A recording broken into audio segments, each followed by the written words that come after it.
Iniciamos así la monarquía hispánica de Felipe II, gobierno, administración, problemas internos, guerras y sublevación en Europa. Por tanto, de Felipe II tenemos que contar los problemas internos, los problemas externos, así como fue organizado su gobierno y administración. Como os he mencionado, bueno, pues la familia cercana de Felipe II, aquí tenéis igual un pequeño árbol genealógico, sus padres, Carlos I e Isabel de Portugal, aquí tenemos a Felipe II, que casó 2 veces, ¿vale? Lo tenemos aquí, y sus sucesiones, bueno, casó 4 veces, pero no os he dicho 2, no, 4 veces, ¿vale? Y aquí a su sucesor, que será el Felipe aquí, ¿vale? Felipe III. Bueno, estas son todas sus posesiones, ¿vale? Felipe II va a heredar todos los territorios con la excepción del Sacro Imperio. Como os he dicho en el otro vídeo, Carlos I decidió quitarle a su hijo el marrón que suponía mantener el Sacro Imperio y se lo dejó a su hermano Fernando. A partir de ahí, la historia de España se va a desligar de la del Sacro Imperio Romano Germánico. Importante que bajo el gobierno de Felipe II, además de todo lo que tenía el reino de Castilla y Aragón, así como las posesiones en Europa, también se va a heredar en 1580 a Portugal, ya que el rey murió sin descendencia y debido a esos tejemanejes, a esas redes que habían establecido los reyes católicos, Felipe se nombra rey de Portugal y con Portugal todas sus posesiones en las Indias. Por tanto, esta es la época, bajo el gobierno de Felipe II, que se dice que en España nunca se ponía el sol. En cuanto a la administración y gobierno, empezamos el primero de los apartados. Felipe II residió en España la mayor parte de su reinado y acabó con el carácter itinerante de la corte al establecer en 1561 la capital en Madrid. Si su padre se consideró un emperador europeo, él en cambio pensaba y actuaba como un monarca castellano. Su política interior se apoyó en 2 bases, el poder absoluto de la monarquía y la defensa a ultranza de la ortodoxia católica. El principal instrumento del control religioso fue la Inquisición, que logró extinguir las minoritarias comunidades protestantes de Sevilla y Valladolid, severamente castigadas en autos de fe. Pero Felipe II adoptó también toda una serie de medidas para preservar a España de la herejía. Se prohibió cursar estudios en universidades extranjeras, importación de libros extranjeros, se publicó un índice de libros prohibidos, etcétera, etcétera.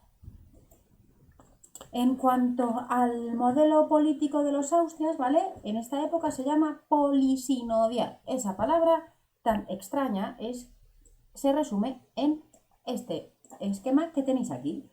Este sistema es el desarrollado por los Austrias que el gobierno se ejercía, que se designa así porque el gobierno se ejercía a través de sínodos o consejos.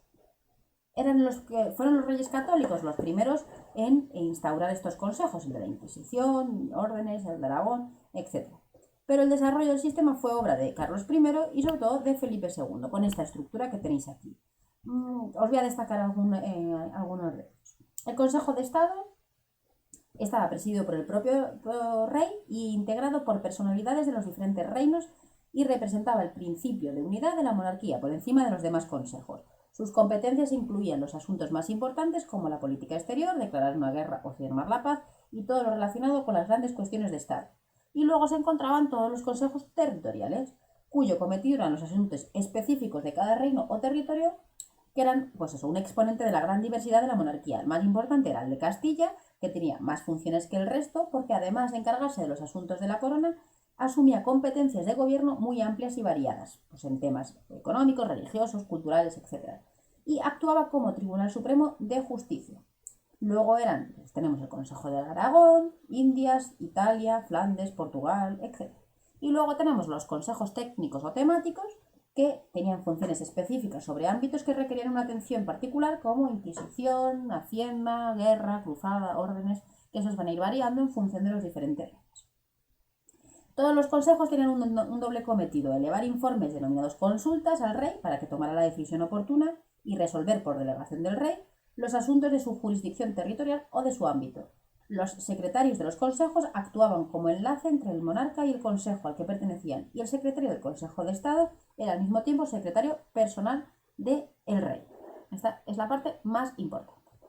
En cuanto a la política interior de Felipe II, tenemos que mencionar primero la muerte de su heredero Don Carlos, ¿vale? Os he dejado ahí un link que os habla un poquito más sobre este conflicto, ¿vale?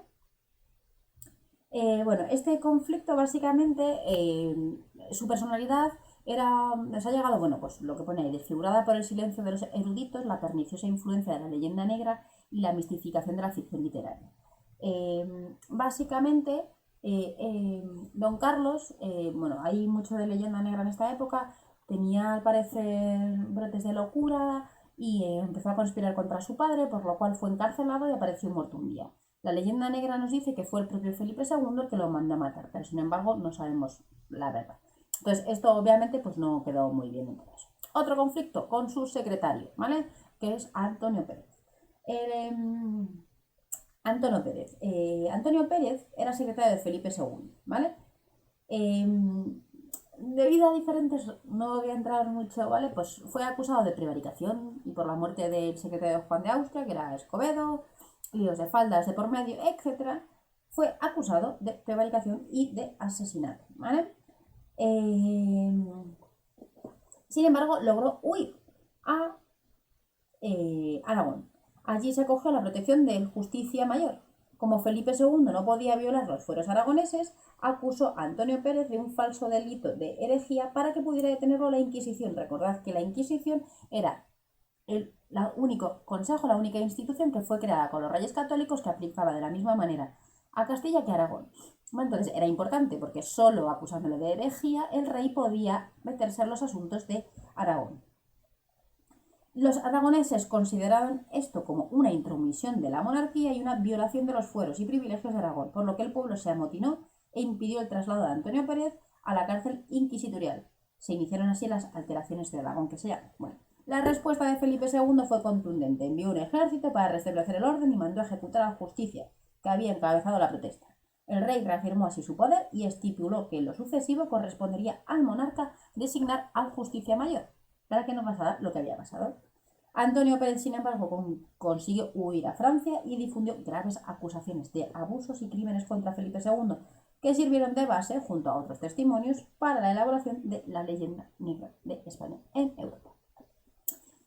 Otro, la rebelión de las Alpujarras. Los moriscos, que eran representaban algo más de la mitad de la población en Granada, y las presiones de que eran víctimas habían ido deteriorando con el tiempo sus relaciones con la comunidad cristiana. Bueno, en 1567, ¿vale? Hubo una pragmática sanción que era básicamente un decreto que les prohibía el uso de su lengua y de sus costumbres, bailes e indumentaria tradicionales. El malestar obviamente se fue difundiendo y se extendió por todo el Valle de las Alpujarras, o sea, por todas las Alpujarras, y se inició así una revuelta que va a durar 2 años, que fue sangrientamente sofocada en 1570. Se decretó la dispersión por toda Castilla de los moriscos granadinos. Las consecuencias fueron muy graves para Granada, ya que a pesar del reasentamiento de cristianos en las tierras afectadas, su número fue muy inferior al de los moriscos que estaban expulsados. 80.000 moriscos deportados y diseminados por toda Castilla. Importante, bancarrotas de Felipe II. Aquí tenéis, ¿vale? Las guerras, ahora veremos todas las guerras en el exterior en las que se metió Felipe II para el mantenimiento del imperio y de todo este periodo, ¿vale? Pues tuvo que crear hasta en 3 veces las 3 bancarrotas, ¿vale? Tuvo que hacer 3 bancarrotas, lo que van a quedar sus sucesores. Y de ahí que empezamos a la decadencia del imperio. Bueno, política exterior. Aquí tenéis, ¿vale? De Felipe II y sus matrimonios, los que van a establecer pues los diferentes también relaciones con Europa, ¿vale? En el caso con María Manuela de Portugal, con Isabel de Valois, con María Tudor de Inglaterra y con Ana de Austria, ¿vale? Austria, Francia, Inglaterra, Portugal, ¿vale? Seguimos con esa idea de los reyes católicos de establecer lazos por toda Europa. Bueno, contra los turcos, otra vez, ¿vale? Os he dicho antes, ¿vale? Que no se van a cesar con Carlos I. Los dominios en Italia obligaban a estar vigilante ante la amenaza de expansión turca en el Mediterráneo, cuyos ataques en la zona eran constantes. Por ello, la monarquía hispánica, Venecia y la Santa Sede formaron en 1570 la Liga Santa, y organizaron una flota que se enfrentó a los turcos en las costas griegas de Lepanto. En 1571, con una victoria que frenó el avance turco, pero que no supuso en absoluto su derrota definitiva ni el fin de la piratería musulmana en el Mediterráneo. Con los franceses, seguimos con los franceses, los conflictos, ¿vale? Y se firmó con el francés la paz de Cateau-Cambrésis, en la cual Francia renunciaba a reclamar sus derechos sobre Italia y el imperio alemán ya no incumbía la monarquía hispánica. Total, que van a surgir nuevos problemas. Aunque hagamos las paces con el francés, va a surgir un nuevo frente, que van a ser la sublevación de los Países Bajos. Los Países Bajos formaban parte de la monarquía hispánica y estaban compuestos de 17 provincias federadas que abarcaban el territorio actual de Bélgica y Holanda, Luxemburgo y parte del norte de África. Su importante burguesía de artesanos y comerciantes las había convertido en zonas muy ricas y prósperas de claro signo capitalista, por lo que eran objeto predilecto de la presión fiscal de la corona. Obviamente, una zona muy rica a la que podían aumentar los impuestos. En las provincias del norte, el protestantismo de Calvino había ganado numerosos adeptos y Felipe II, al perseguirlo, desencadenó una rebelión que aglutinaba a amplios sectores descontentos por la dominación española. Los disidentes religiosos, ricos burgueses cuyos impuestos financiaban una política ajena a ellos o incluso hostil, y ciertos sectores de la nobleza. La guerra contra los rebeldes holandeses se convirtió en uno de los mayores problemas de la monarquía y absorbió muchos recursos, tanto militares como financieros. Al final del reinado de Felipe II, las 7 provincias del norte, bajo el nombre de Provincias Unidas, se habían independizado de hecho, pero el conflicto se va a prolongar con lenguas y altibajos, con treguas y altibajos, hasta 1648, en que España, derrotada en la Guerra de los 30 años, acabó reconociendo su independencia. En cambio, las 10 provincias del sur, de población católica, permanecieron dentro de la monarquía hispánica. El último de los frentes, bueno, aquí tenéis más desde esta, es la guerra contra Inglaterra. Hasta mediados de siglo las relaciones con Inglaterra habían sido cordiales. De hecho, Felipe II, antes de suceder a su padre, fue rey consorte de Inglaterra, aquí lo tenemos, porque se había casado con María Tudor, ¿vale? Que eran tío, sobrino, creo que era. Bueno, matrimonio tuvo descendencia y con el ascenso de Isabel I, ¿vale? Protestante, las relaciones amistosas van a dar paso a la rivalidad. Volvemos aquí. A lo largo de la segunda mitad del siglo XVI, Inglaterra experimentó un importante crecimiento demográfico y económico que la impulsaba al comercio colonial, en el cual España obviamente era su máximo rival, sobre todo desde la incorporación del Imperio portugués en 1580. Para debilitar a la monarquía hispánica, Inglaterra apoyaba a los sublevados holandeses y hostigaba mediante la piratería el comercio en el Atlántico. Hasta 1585 la guerra había sido encubierta, no declarada, pero a partir de ese año ya todo abierto. En 1588 Felipe II decidió invadir las Islas Británicas con una gran flota, la Gran Armada. Pero la campaña acabó con un rotundo fracaso de graves consecuencias, sobre todo psicológicas. A los ojos de muchos contemporáneos significó la pérdida del favor divino, del que no se dudaba tras éxitos como el de Lepanto.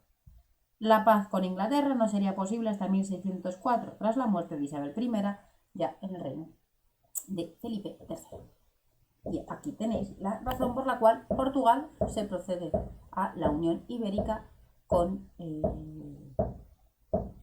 Felipe II, que es la Unión Ibérica. Bueno, pues hasta aquí la política interior y exterior de Felipe II.